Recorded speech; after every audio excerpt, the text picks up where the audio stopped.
ज्यावेळी निकाल लागला त्याचवेळी प्रदीप दादांनी मला हे सांगितलं होतं की महाराष्ट्रातली पहिली मीट द प्रेस नागपूरलाच झाली पाहिजे. त्यामुळे मी इतर कुठेही मीट द प्रेस न करता पहिली नागपूरला करतोय. कारण आपल्या सगळ्यांचं घर नागपूर आहे. आपल्या सर्वांना नागपूरबद्दल एक वेगळं आकर्षण देखील आहे. मी आपल्या सर्वांचे याकरता देखील आभार मानतो की नुकत्याच झालेल्या विधानसभेच्या निवडणुकीमध्ये आपल्या सर्वांचं सहकार्य हे मोठ्या प्रमाणात आम्हाला लाभलं आणि त्यामुळेच लोकसभेमध्ये जो फेक नरेटिव्ह महाराष्ट्रामध्ये तयार करण्यात आला होता की ज्याचा मोठा फटका आम्हाला बसला, तो फेक नरेटिव्ह आम्ही ब्रेक करू शकलो आणि थेट जनतेपर्यंत पोहोचू शकलो, ज्यामुळे निश्चितपणे एक अत्यंत मोठा विजय महाराष्ट्राच्या आजपर्यंतच्या इतिहासातील कुठल्याही पक्षाला युतीला मिळालेला सर्वात मोठा विजय 237 जागा या महायुतीला या ठिकाणी प्राप्त झाल्या आणि भाजपलाही आपल्या राजकीय जीवनातला उच्चांक 132 जागा या ठिकाणी मिळवता आल्या आणि म्हणूनच एक अत्यंत डिसायसिव्ह अशा प्रकारचं मॅन्डेट हे जनतेने आम्हाला दिलेलं आहे. अर्थातच एवढं चांगलं मॅन्डेट मिळाल्यामुळे आमची जबाबदारी खूप मोठ्या प्रमाणात वाढली आहे. कारण कुठलंही मॅन्डेट हे जनतेच्या अपेक्षा घेऊन येत असतं. आव्हानही असतात, अपेक्षाही असतात आणि काम करत असताना काही अडचणी असतात, कधी काही मर्यादा असतात. पण या अडचणी आणि मर्यादांवर मात करून जनतेच्या मनातली कामं झाली पाहिजे, तशा प्रकारचा महाराष्ट्र हा तयार झाला पाहिजे, हा प्रयत्न आपल्याला या ठिकाणी करायचा आहे. खरं म्हणजे पहिल्यांदा जेव्हा 2014 साली मी मुख्यमंत्री झालो होतो त्यावेळेस अनेक लोकांच्या मनात अनेक शंका होत्या. काही लोकांना वाटायचं की हा मंत्री पण राहिलेला नाही, मुख्यमंत्री म्हणून कसा काम करेल. काही लोकांना वाटायचं की अतिशय नवखं अशा प्रकारचं काम यांच्याकडे आलेलं आहे, त्यामुळे महाराष्ट्रात परफॉर्मन्स कसा असेल. तर विशेषतः पश्चिम महाराष्ट्रातल्या लोकांना असं वाटायचं की सातत्याने विदर्भावरच्या अन्यायावर बोलणारा व्यक्ती हा महाराष्ट्राचा मुख्यमंत्री झाल्यानंतर आपल्यावर अन्याय करेल का. पण माझ्या पहिल्या 5 वर्षाच्या कामामध्ये लोकांच्या लक्षात आलं की विदर्भामध्ये तर खूप काम केलंच आपण. मोठ्या प्रमाणात विदर्भाचा जो हक्क होता तो विदर्भाला मिळवून देण्याचा प्रयत्न केला. पण त्याच वेळी महाराष्ट्राच्या कुठल्याच भागावर अन्याय आपण होऊ दिला नाही. किंबहुना विदर्भामध्ये सिंचनाचे प्रकल्प इतक्या मोठ्या प्रमाणात केले, जवळजवळ 80 प्रकल्प पूर्ण केले आणि अनेक प्रकल्प आता पूर्णत्वापर्यंत आणले. पण त्याच वेळी वर्षानुवर्ष रखडलेले पश्चिम महाराष्ट्रातले, उत्तर महाराष्ट्रातले, मराठवाड्यातले, कोकणातले प्रकल्प देखील तेवढ्याच गतीनं आपण पुढे आणले, ते पूर्ण केले. इन्फ्रास्ट्रक्चरचं क्षेत्र असेल, उद्योगाचं क्षेत्र असेल, सगळ्या क्षेत्रामध्ये एक मोठी भरारी त्या 5 वर्षामध्ये आपण त्या ठिकाणी मारली. आणि पुन्हा गेल्या 2.5 वर्षामध्ये राज्याचा उपमुख्यमंत्री म्हणून जी काही संधी मिळाली त्यातही विशेषतः ऊर्जा विभाग असेल, इरिगेशन विभाग असेल, होम असेल, गृहनिर्माण असेल, अशा अनेक खात्यांचं काम करताना ऊर्जा विभागामध्ये तर पुढच्या 25 वर्षाचा रोडमॅप ऊर्जा विभागाचा आपण तयार केलाय आणि पुढच्या 2 ते 3 वर्षात ही परिस्थिती येईल की पहिल्यांदा उद्योगासहित सगळ्या प्रकारचे इलेक्ट्रिसिटीचे दर हे आपण कमी करू शकू अशा प्रकारची आज व्यवस्था ही ऊर्जा विभागामध्ये आपण उभी केलेली आहे. इरिगेशनमध्ये देखील आपल्याला कल्पना आहे की 6 नदीजोड प्रकल्पाची कामं आपण हातामध्ये घेतलेली आहेत.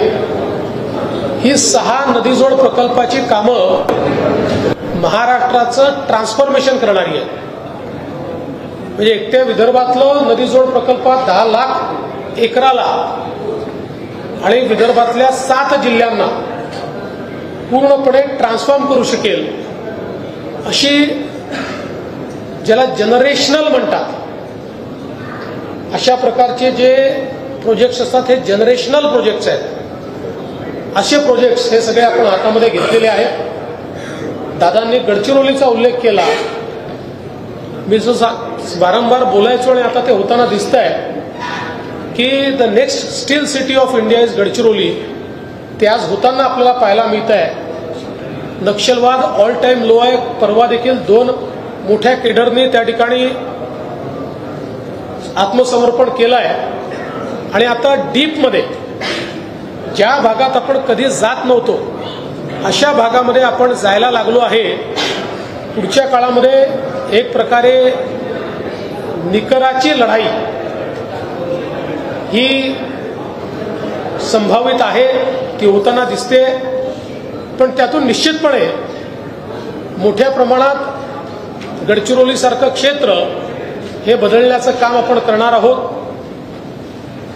आज विदर्भामध्ये ज्या प्रकारे इन्व्हेस्टमेंट ऑपॉर्च्युनिटीज मला दिसत आहेत ज्या येऊन राहिलेल्या आहेत त्यातनं विदर्भालाही औद्योगिक इकोसिस्टीम जी पूर्णपणे आपल्याला लॅकिंग दिसत होती ती आता मोठ्या प्रमाणात उभी राहते आहे.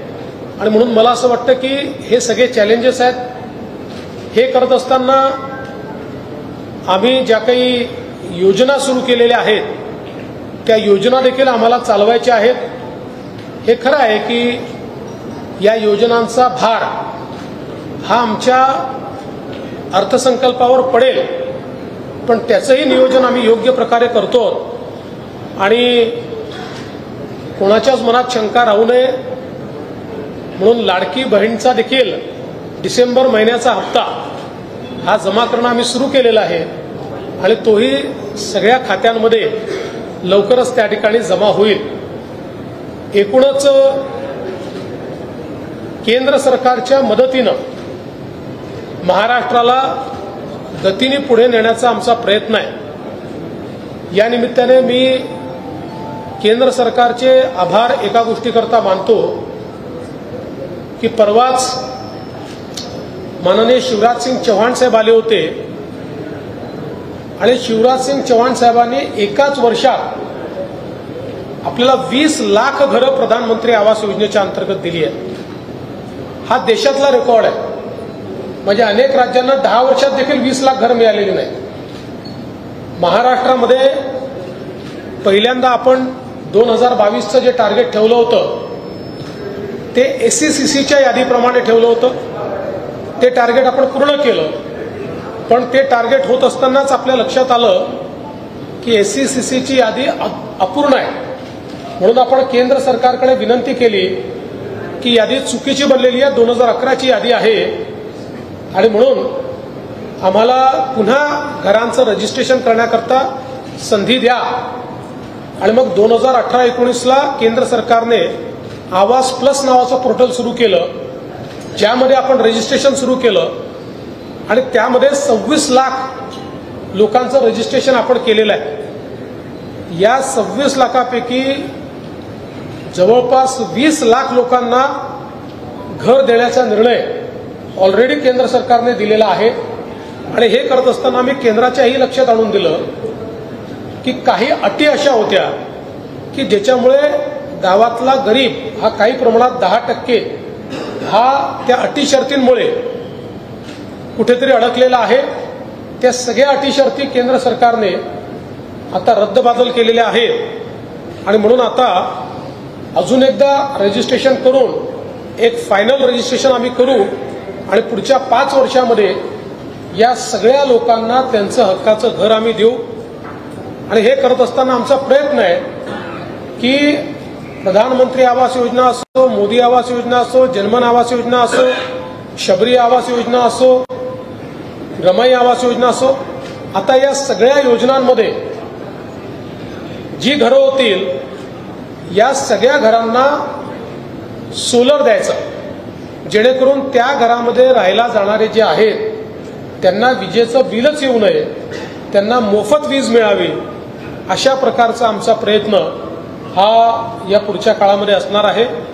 खरं म्हणजे अशा अनेक गोष्टी आहेत, मी सांगत राहिलो तर मीच बोलत राहील आणि इथे इंटरॅक्शन होणार नाही.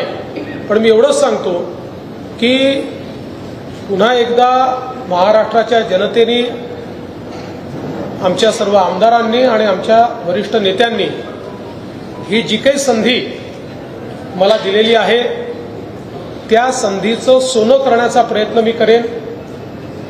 एक नागपूरकर म्हणून नागपूरकरांची मान नेहमी उंच राहिली पाहिजे की आपला प्रतिनिधी हा महाराष्ट्राचं नेतृत्व करताना महाराष्ट्रामध्ये आमूलाग्र बदल घडवतोय, अशा प्रकारची एक उंची या ठिकाणी गाठता यावी.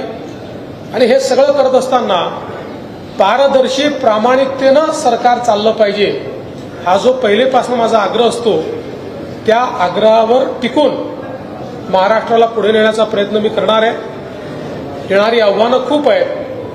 हे खरं आहे की राजकारणामध्ये सर्व स्तराला जाऊन लोक आव्हानं निर्माण करतात, पण किमान गेल्या 10 वर्षाच्या माझ्या कार्यकाळामध्ये आपल्या लक्षात आलं असेल कितीही मोठं आव्हान निर्माण झालं तरी देखील धैर्यपूर्वक त्या आव्हानाचा सामना मी करतो. आणि कधीही सत्ता ही माझ्या डोक्यात जात नाही, कारण ज्या विचारांनी मी राजकारणामध्ये आलो आहे त्या विचाराने सत्ता हे सेवेचं माध्यम आहे हेच मला शिकवलेलं आहे. त्यामुळे पुढे देखील कधीही सत्ता माझ्या डोक्यात जाणार नाही हा विश्वास आपल्या सर्वांना मी देतो. आणि पुन्हा एकदा आपल्या नागपूर प्रेस क्लबने आणि पत्रकार संघाने मला या ठिकाणी मीट द प्रेस करता निमंत्रित केलं. आपण सगळ्यांनी माझं स्वागत केलं, सत्कार केला, त्याबद्दल आपले मनापासून आभार मानतो.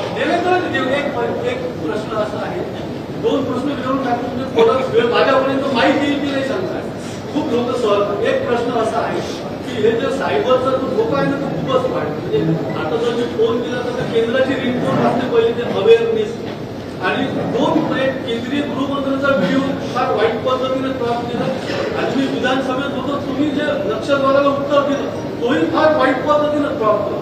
तर हे जे सुरू आहे त्याच्यावर एक कायमस्वरूपी मेकॅनिझम करण्याचा विचार आहे का म्हणजे कारण पुढे.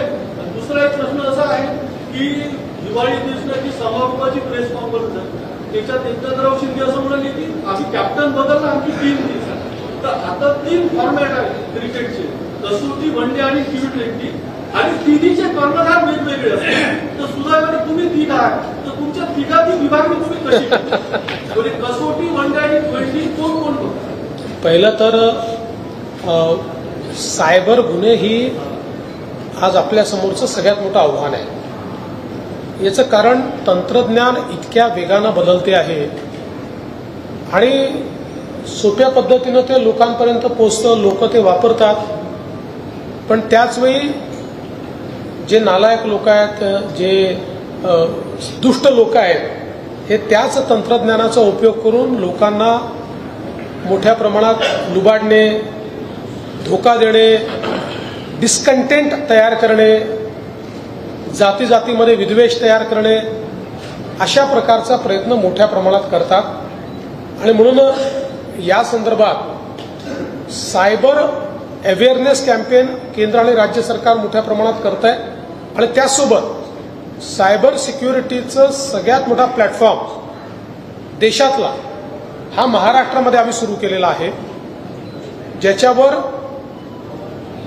डिजिटल आणि सायबर वर्ल्डमधले सगळे प्लॅटफॉर्मचं इंटिग्रेशन आम्ही केलं आहे.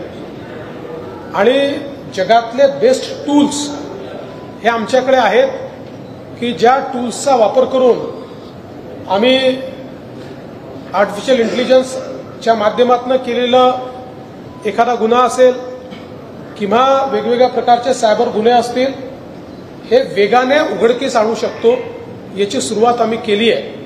जसं आपण सांगितलं की विधानसभेमध्ये नक्षलवादावर मी बोलत असताना नक्षलवादी कसे संविधान मानत नाही या संदर्भातलं जे वक्तव्य केलं होतं, त्यातलं नक्षलवादी पाठ काढून संविधान मानत नाही एवढाच पाठ काही लोकांनी टाकला, पण त्यांना माहिती नाही.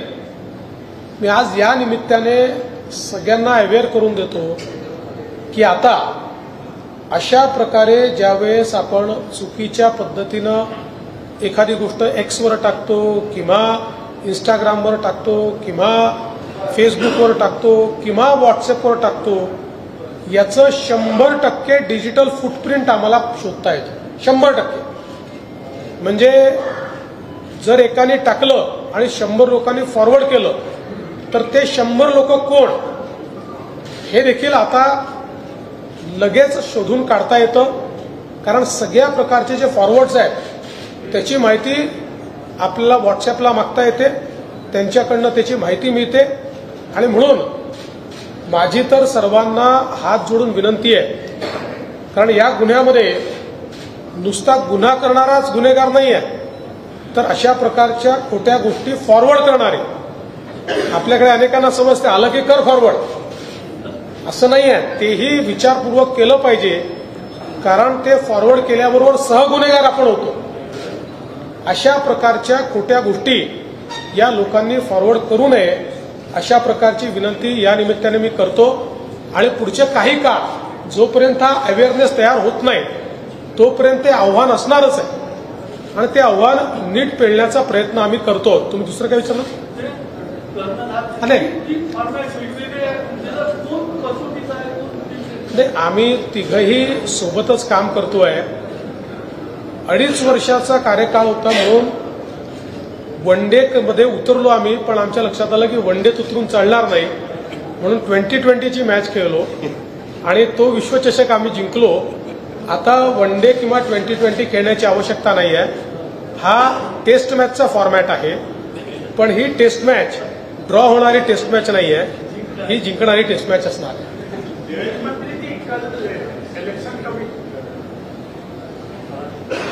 मुख्यमंत्री जी, कल इलेक्शन कमीशन ने कांग्रेस को जवाब दिया है ईवीएम के संबंध में.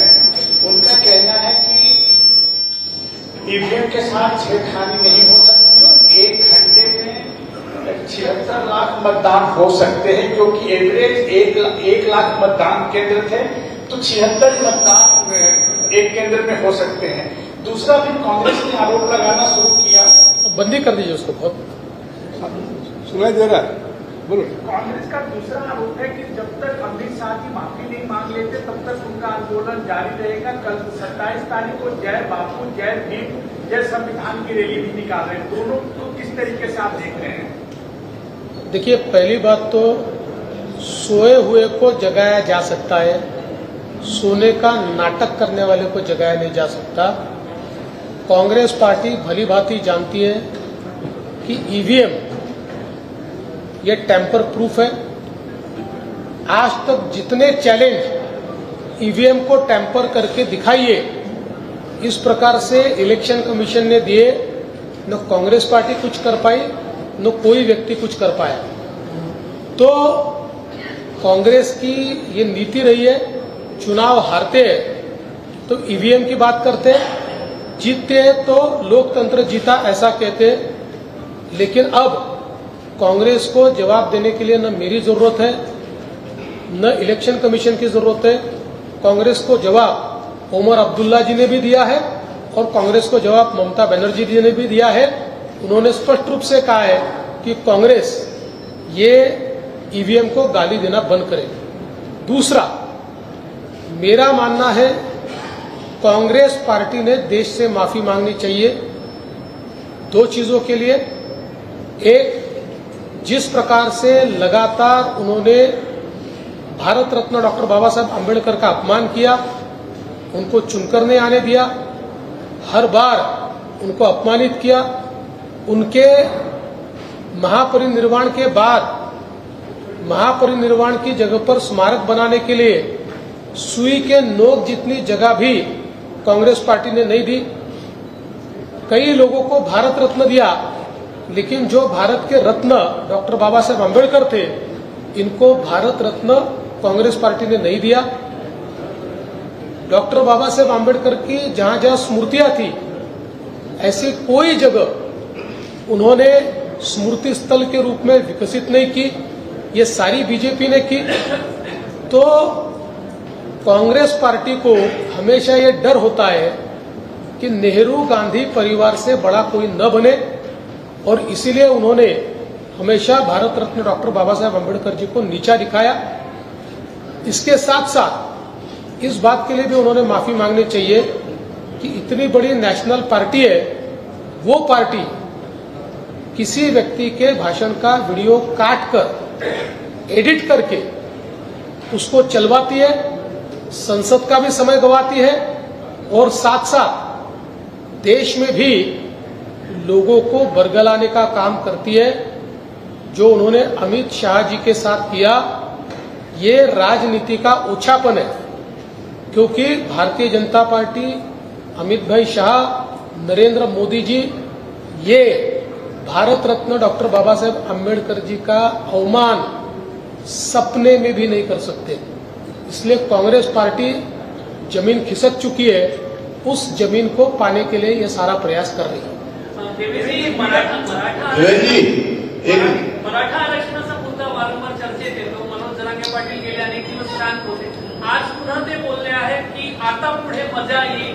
आतापर्यंत तुम्ही उपमुख्यमंत्री होते म्हणून टाळत होतात की मुख्यमंत्री नाही, आता तुम्ही मुख्यमंत्री आहे म्हणून त्या आशयाने ते बोलत आहेत। पहिली गोष्ट तर हा मजा घेण्याचा प्रश्न नाहीच आहे, याच्यावर मजा काय आली पाहिजे हा जनतेच्या जिव्हाळ्याचा प्रश्न आहे। त्यामुळे या प्रश्नामध्ये पहिल्या दिवसापासून मी असेल, अजितदादा असतील, शिंदे साहेब असेल, आमच्या भूमिकेत कुठलंच अंतर नाही आहे, आमच्यामध्ये कुठला अंतर्विरोध नाही आहे। जे निर्णय घेतलेत तिघांनी मिळून घेतलेत, पुढे जे निर्णय घेऊ तिघं मिळून घेऊ। देवेंद्र जी, आपने बोला कि गढ़चिरौली को स्टील सिटी बनाएंगे, लेकिन विदर्भ के बाकी जिलों में कोई बड़ी इंडस्ट्री आना चाहिए, इसके लिए कोई प्लान है क्या? सभी जिलों में अभी इंडस्ट्री आ रही है, और जब मैं गढ़चिरौली की बात करता हूं तो केवल गढ़चिरौली तक सीमित नहीं होता है, क्योंकि जिस प्रकार से अभी हमारे पास ये खनिज मिल रहा है, तो अकेले गढ़चिरौली इसको कंज्यूम नहीं कर सकती। इसके साथ साथ चंद्रपुर को भी करना पड़ेगा, वर्धा को भी करना पड़ेगा, भंडारा गोंदिया को भी करना पड़ेगा, और नागपुर को भी करना पड़ेगा, तब जाकर हम इसको कंज्यूम कर पाएंगे। एक प्रश्न आहे की बीडमधून आता हवेत गोळीबार केल्याचे काही व्हिडिओ समोर येत आहेत। तसेच अंजली रवानी यांनी ट्विट केलेलं आहे की एकट्या बीडमध्ये 1222 बंदूक जे परवानेधारक आहेत, तर एकट्या बीडमध्ये इतके परवाने कसा सवार करण्यात यावर आपली प्रतिक्रिया? हे परवाने काही काल दिलेले तर नाही आहेत, वर्षानुवर्ष लोकांनी घेतलेले ते परवाने आहेत, ते योग्य प्रकारे दिले आहेत नाही दिले आहेत, या संदर्भात कुठली तक्रार असेल तर जरूर विचार करू आम्ही त्या संदर्भात। आदित्य ठाकरेंनी एक पत्र लिहिलेलं आहे की होल्डिंग सगळीकडे लागतात, त्याबाबत कुठेतरी धोरण करावं, एक आव्हान सुद्धा केलं पत्रामध्ये आपल्याला। चांगली गोष्ट आहे, कारण हे खरंच आहे की माननीय उच्च न्यायालयाने देखील होर्डिंग्सच्या संदर्भात काही निर्देश दिलेले आहेत। महाराष्ट्रामध्ये आपण चांगल्या प्रकारे ते पाळतो, तरी देखील अनेक वेळा कार्यकर्ते उत्साहाच्या भरात इल्लीगल होर्डिंग्स लावतात। आमच्याही कार्यकर्त्यांनी मागच्या काळात काही लावले, मी स्वतः ते काढायला लावले, पण मला असं वाटतं की होर्डिंग्सच्या संदर्भात माननीय उच्च न्यायालयाने जो निर्णय दिलेला आहे त्याचं पालन महाराष्ट्रात झालं पाहिजे, ही काळजी आम्ही घेऊ।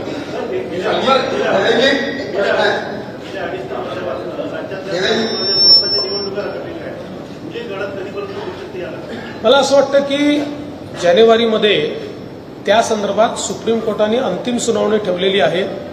आम्ही पण सातत्याने सुप्रीम कोर्टाला अर्ज केलेला आहे।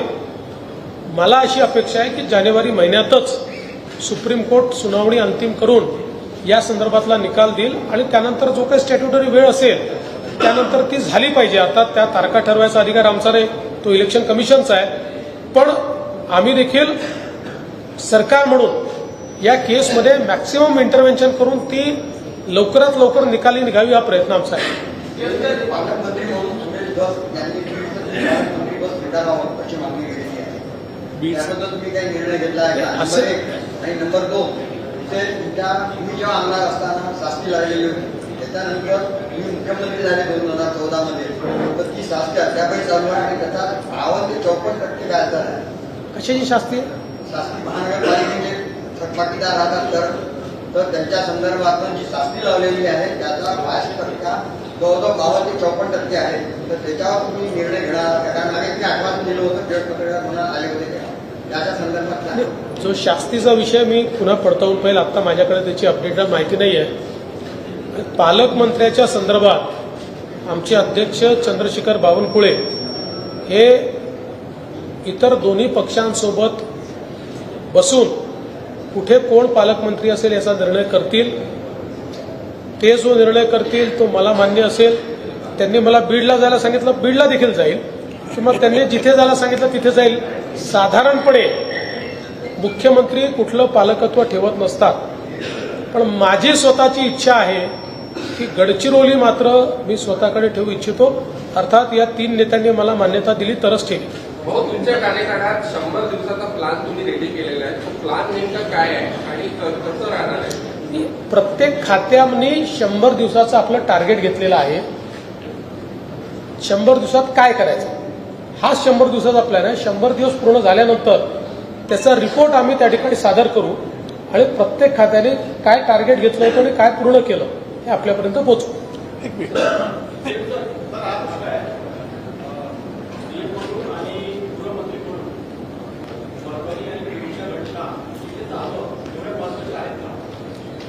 असं आहे की घटना फार महत्वाच्याच आहेत आणि म्हणूनच इथे अधिवेशन सुरू असताना मी स्वतः उपमुख्यमंत्री अजितदादा पवार यांना विनंती केली आणि अजितदादा पवार स्वतः त्या ठिकाणी गेले. आमचे सगळे मंत्री देखील त्या ठिकाणी गेले. घटना महत्वाच्या होत्या म्हणूनच त्या ठिकाणी गेले. मला असं वाटतं की एखाद्या घटनेचं महत्त्व हे कोण गेलं यापेक्षा त्याला आपण काय रिस्पॉन्ड करतो या माध्यमातून होतं. प्रत्येक ठिकाणी मुख्यमंत्री पोचतातच असं नाही आहे, पण अजितदादांसारखे सिनियर मंत्री त्या ठिकाणी तेवढ्याकरताच आम्ही पाठवले होते. आणि माझं नेहमी मत असतं की अशा प्रकारच्या घटना घडल्यानंतर सेन्सिटिव्ह असतात, तिथे कोणी ना कोणी शासनातर्फे कोणी विरोधी पक्षातर्फे गेलं पाहिजे, पण त्याचं पर्यटन करू नये हा मात्र माझं नेहमी मत असतं. विरोधक आक्रमक होत आहेत, सोबतच त्या ठिकाणी म्हणजे बीड जिल्ह्याचं ते जे कंपॅरिझन आहे ते आता बिहार सोबत आणि एक गुन्हेगारी असलेला जिल्हा म्हणून करतायत. तर कुठेतरी असे घटना जेव्हा घडतात त्यावेळी अशा प्रकारच्या चर्चा होतात, पॅरलल्स ड्रॉ होतात, आणि याचा अर्थ बीड जिल्ह्याला इतकंही बदनाम आपण करू नये. मात्र हे खरं आहे की गेल्या काही दिवसात तिथे घडलेल्या घटना या गंभीरच आहेत आणि आम्ही त्या गंभीरतेने घेतलेल्या आहेत. आणि अशा प्रकारच्या गुन्हेगारांवर जरब ही बसवल्याशिवाय आम्ही थांबणार नाही. मी कालही सांगितलं, आजही सांगतो, बीड जिल्ह्यामुळे मध्ये कोणाची दादागिरी चालू देणार नाही. लोकसभा निवडणुकीमध्ये तुम्हाला एक महाराष्ट्रात ठरवून लक्षात केलं गेलं, विधानसभा निवडणुकीमध्ये ती त्याची पुनरावृत्ती झाली. आता तुम्ही राज्याचे मुख्यमंत्री आहेत असं वाटतं ना मला, परत ती पुनरावृत्ती होऊ शकते, त्याकडे माइंडसेट केलेलं आहे. असं आहे की विरोधकांना जे करायचं आहे ते करतीलच, पण गेल्या 5 वर्षात मला टार्गेट केल्यानंतर त्यांच्या हाती काय मिळालं याचा विचार त्यांनी केला तर कदाचित नाही करणार. आणि त्यांना जर आत्मचिंतन नाही करता आलं तर पुन्हा करतील. मुकेश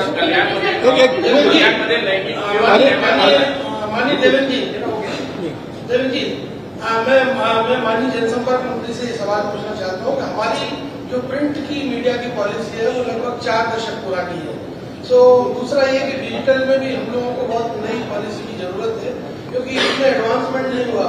तो हम ये जानना चाहेंगे क्या इस 5 वर्ष के दौरान आप पत्रकारों के लिए जनसंपर्क मंत्री के रूप में चेहरा दिखा पाएंगे? चेहरा तो रोज ही दिखाता हूँ, लेकिन आपने नहीं समझ रहा हूँ मैं बात को आपकी. आपने बहुत अच्छा सुझाव दिया है. एक नई पॉलिसी हम लोग निश्चित रूप से तैयार करेंगे. एक 1 मिनट. अरे बिहार और एयरपोर्ट को लेकर क्या बोलते हैं कि एयरपोर्ट का तो अभी टेंडर अलॉट हो चुका है। जीएमआर बहुत तेजी से वहां पर काम शुरू कर रहा है और बिहार में आप देख रहे हैं लगातार निवेश आ रहा है और अभी आने वाले कुछ दिनों में और कुछ अच्छी अनाउंसमेंट मैं करूंगा। सर मुख्यमंत्री साहेब तुम्ही आता बोलताना म्हणाले की नागपूरकरांची मान उंच होईल, पारदर्शी कारभार राहील। नागपूरकरांना एकच मागणी आहे, ते आता 29 तारखेला पुन्हा चिपको आंदोलन करणार आहेत। कालच बेसा पिंपळामध्ये 3 किलोमीटरच्या रस्त्यासाठी 50 झाडे बिना परवानगीने कापण्यात आली, त्याच्यात 25 हेक्टर। याशिवाय मालकापूरमध्ये पण आणि आपलं जिल्हाधिकारीचं कार्यालय नवीनमध्ये मोठ्या प्रमाणात झाडाची कत्तल होते। माहितीच्या अधिकारात मागितलं तर 3 परवानगी देण्यात आल्या, त्याच्यातच 1000 झाडांची परवानगी होती। गेल्या 2 वर्षात अशा 2000 परवानग्या देण्यात आल्या आहेत झाडे कापण्याची। लाखो झाडांची कत्तल झालेली आहे। त्यांची इतकीच मागणी आहे की कठोर कायदा होणार का, येणाऱ्या पिढीला आपण प्रदूषण मुक्त नागपूर देणार का? बघा, पहिल्यांदा तर अवैध झाडांची कत्तल कुठेही आम्ही मान्य करणार नाही, त्याच्यावर कडक कारवाईच केली जाईल। मात्र आपण ज्यावेळेस विकास करतो त्यावेळी अनेक वेळा बांधकामं करताना झाडं कापण्याची परमिशन द्यावी लागते।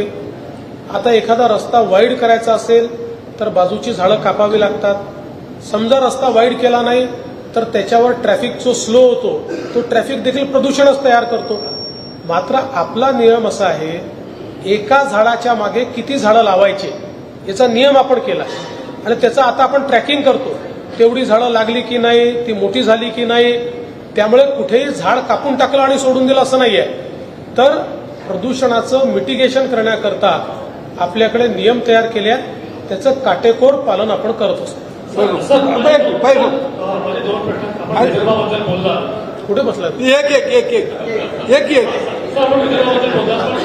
कुठेतरी विदर्भामध्ये शेतकऱ्यांचे प्रश्न आता आहेत आणि बेरोजगारी खूप मोठ्या प्रमाणात आहे। त्याचा बरेचसे पोरं पुणे मुंबईत झालं, शेतकऱ्यांचे एमएसपीची विषय आहेत, सुसाईडसाठी झालं, त्याच्याबद्दल लॉकडाऊन असं आहे की एमएसपीच्या संदर्भातली खरेदी ही अधिक सुलभ झाली पाहिजे असा आमचा प्रयत्न यापुढे असणार आहे।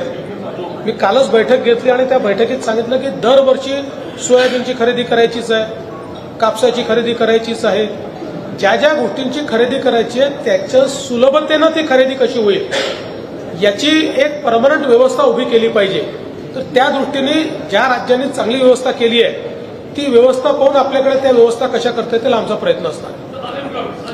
आता मोठ्या प्रमाणात आपल्याकडे निवेश येतोय, मोठ्या प्रमाणात इन्व्हेस्टमेंट येते आहे, त्याच्यामुळे निश्चित रोजगार निर्मिती होईल। मुख्यमंत्री साहेब, तुम्ही सर्वप्रथम तर मी तुमचं आभार मानेन आणि अभिनंदन सुद्धा करेल की तुम्ही महाराष्ट्राचे आणि विशेष करून आमच्या नागपूरकरांसाठी खूप गर्वाची गोष्ट आहे।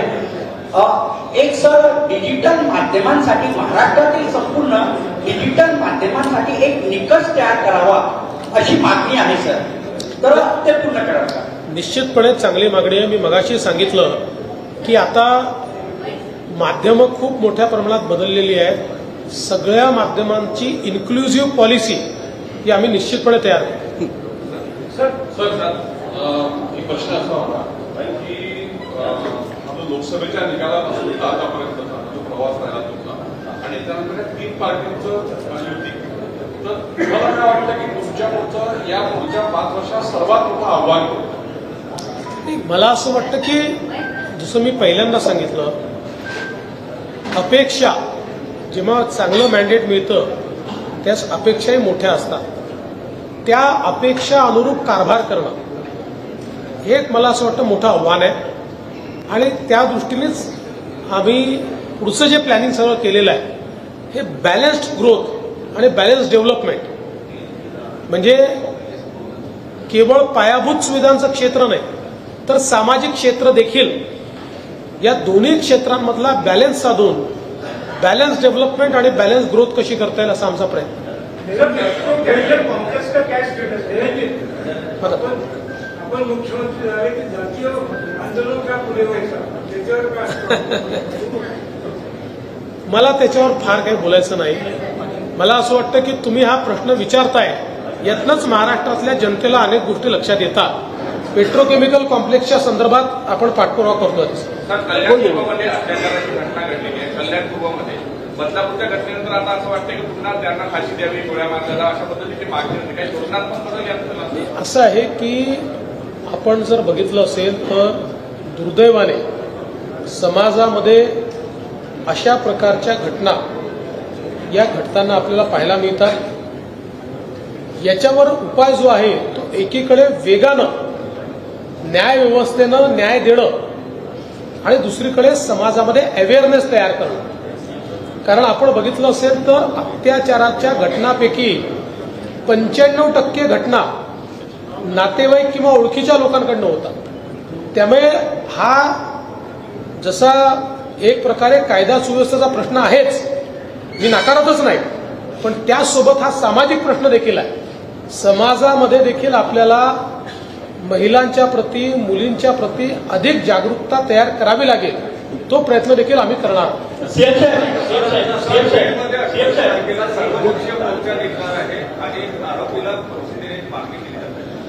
आमचाही प्रयत्न असेल की ही केस फास्ट ट्रॅक कोर्टात चालावी आणि कठोरात कठोर शिक्षा मिळावी. सर, हे सांगा, 3दा सीएम तुम्ही झालाय महाराष्ट्रामध्ये, 3दा सीएम, 4दा मुख्यमंत्री म्हणून फार कमी लोकांना लाभलं आहे. महाराष्ट्रात सध्या एक व्यक्ती आहे त्यांना 4दा सीएम बनण्याचं सौभाग्य लाभलं. तुम्हाला 3दा सीएम बनण्याचं सौभाग्य लाभलं आहे. त्यांचं राजकारण जे गट शाळा यांचं राजकारण आहे. त्यांचं राजकारण वेगळ्या पद्धतीचं आहे. इन्फ्रा प्रोजेक्ट असतील. 3दा सीएम झाल्यावर असतील, 4दा सीएम जबाबदारी जी आहे ती वाढत असते. देशभरातील ज्या लोकांना 3दा मुख्यमंत्रीपद मिळालं, 4दा मुख्यमंत्रीपद मिळालं, त्याची जबाबदारी वाढत असते. तुम्हाला 3दा मुख्यमंत्रीपद मिळालं आहे, तुमचं राजकारण आणि 4दा मुख्यमंत्रीपद राज्याला दिलं त्यांचं राजकारण काय वाटतं? दोघांची आपली स्टाईल आहे राजकारण करण्याची. मुळातच मी राजकारणीच नाही. मला काटशहाचं राजकारण करता येत नाही. मी आपल्या मार्गाने राजकारण करत जातो. माझ्या राजकारणाचा केंद्रबिंदू जो आहे तो सकारात्मकता आहे, पॉझिटिव्हिटी. सगळ्या क्षेत्रांमध्ये पॉझिटिव्हली काम करायचं, इंटरव्हेन्शन करायचं हा प्रयत्न माझा असतो. अनेकदा त्याच्यात अडथळे येतात, ते डिरेल होतं, पुन्हा आपल्याला ते मार्गावर आणावं लागतं. आणि शेवटी पहिल्यांदा मुख्यमंत्री झालो आणि आज झालो यातला एक महत्वाचा फरक काय असतो तर अनुभवातनं आपण शहाणे होत जातो. आपल्या चुका कमी होतात. चुका होत नाही असं नाही आहे. जो काम करेल तो चुका करेल, जो निर्णय घेईल तो चूक निर्णय, जो निर्णयच करणार नाही तो चूक करणार नाही. मी या मताचा आहे की निर्णय केला पाहिजे आणि कधी कधी चुका झाल्या तर सुधारल्या पाहिजे. आपण चूक केली तर प्रांजळपणे तो निर्णय मागे देखील घेतला पाहिजे. घेतला, मी अनेक वेळा घेतला आहे. त्याच्यामुळे मला असं वाटतं की माझी काम करण्याची जी पद्धत आहे ही सकारात्मकतेनं पुढे जायचं. भुजबळांचं पुनर्वसन जे आहे ते तुम्ही करणार की दादा करणार? मला असं वाटतं की आम्ही तिघही एकत्रितपणे या संदर्भातला निर्णय घेऊ. आणि भुजबळ साहेब हे एक अतिशय प्रमुख नेते आहेत. त्यांच्याबद्दल अजितदादा असतील, मी असेल किंवा शिंदे साहेब असतील, कोणाच्या मनात दुमतच नाही. त्यामुळे त्याचा काय योग्य मार्ग काढायचा तो आम्ही काढू. धुळे, भिवंडी, चाकण आणि पुणे या जागेवर मोठ्या प्रमाणात पोलिसांच्या कारवाईतनं घुसखोर बाहेर काढण्यात आले. नागपुरातले जे हिंदुत्ववादी संघटना आहे त्यांनी आयजींना, सीपींना, कलेक्टरांना आणि मला वाटतं अधिवेशनाच्या वेळेस तुम्हाला सुद्धा भेट देऊन सांगितलं की नागपुरात बांगलादेश जो भाग आहे किंवा नाईक तलाव जो भाग आहे तिथे लुंगी घालणाऱ्या बांगला भाषी लोकांची संख्या वाढली आहे. तर तो तपास होईल का या संदर्भात? जिथे कुठे घुसखोर असतील त्या घुसखोरांना काढणं हे आपलं राष्ट्रीय कर्तव्य आहे. ते निश्चितपणे केलं जाईल. सीएम साहेब, काल राज्य उत्पादन शुल्क विभागाच्या दादांनी बैठक घेतली. त्या बैठकीत 2 निर्देश दिले. एक तर ड्रायडेची संख्या कमी करायची आणि उत्पन्न वाढवायचं. याच्यावर आज सकाळी 9:30 वाजता झालेल्या पत्रकार परिषदेत काही लोकांचं म्हणणं आहे की लाडच्या बहिणीला एकीकडे हप्ता देताना तिच्या नवऱ्याला व्यसनी आणि आहारी बनवण्याचा सरकारचा प्रयत्न. मला असं वाटतं की सकाळी 9:30 वाजता जी प्रेस होते ती पण राज्य उत्पादन शुल्काशी संबंधित असल्यामुळे त्याच्यावर मी काही फार बोलणार नाही. मुख्यमंत्री सर, नागपूर शहरात कायदा आणि सुव्यवस्थेचा मोठा प्रश्न निर्माण झालेला आहे सर. कारण अधिवेशनाच्या काळात नागपुरात दुहेरी हत्याकांड झाला होता. पोलीस आयुक्त कार्यालयात शेकडोच्या संख्येने कंप्लेंट पेंडिंग आहेत सर. त्याच्यावर कुठल्याच कारवाई होत नाही. 353 सारख्या गंभीर प्रकरणात पोलीस तर गुन्हा दाखल करत नाहीत, काय सांगाल? मोठ्या मोठ्या प्रमाणात फक्त एकीचे प्रकरण दाखल होत आहेत. अशा कुठल्या तक्रारी असतील तर त्या माझ्या नजरेस आणून द्या. पोलिसांना आपण पूर्ण सेन्सिटिव्ह केलंय, सेन्सिटाईज केलं आहे. पोलिसांनी कारवाई केलीच पाहिजे. आणि मी तर पोलिसांना सांगितलं की मी मुख्यमंत्री किंवा गृहमंत्री झालो की संपूर्ण महाराष्ट्राचं लक्ष नागपूरवर असतं. नागपूरला कसं बदनाम करता येईल असाही आमचे विरोधक प्रयत्न करतात. छोट्या घटनांना मोठं केलं जातं. जणू काही देशातले सगळे अपराध नागपुरातच आहेत असाही प्रयत्न केला जातो. पण त्याला तेवढ्याच ताकदीनं आपण उत्तर देतो.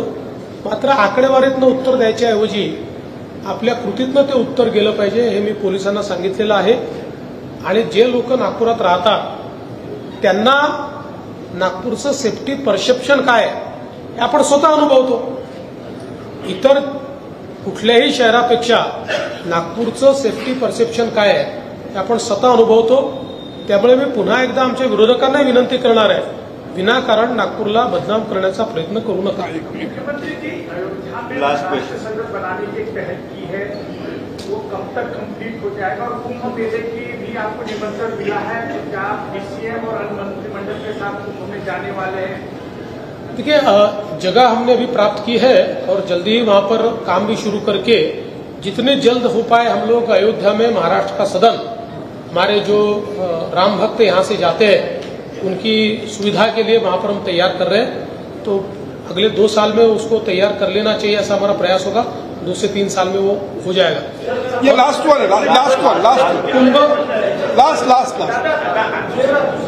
कुंभ मेले में मैं पिछले बार भी गया था, मैं इस बार भी जाऊंगा.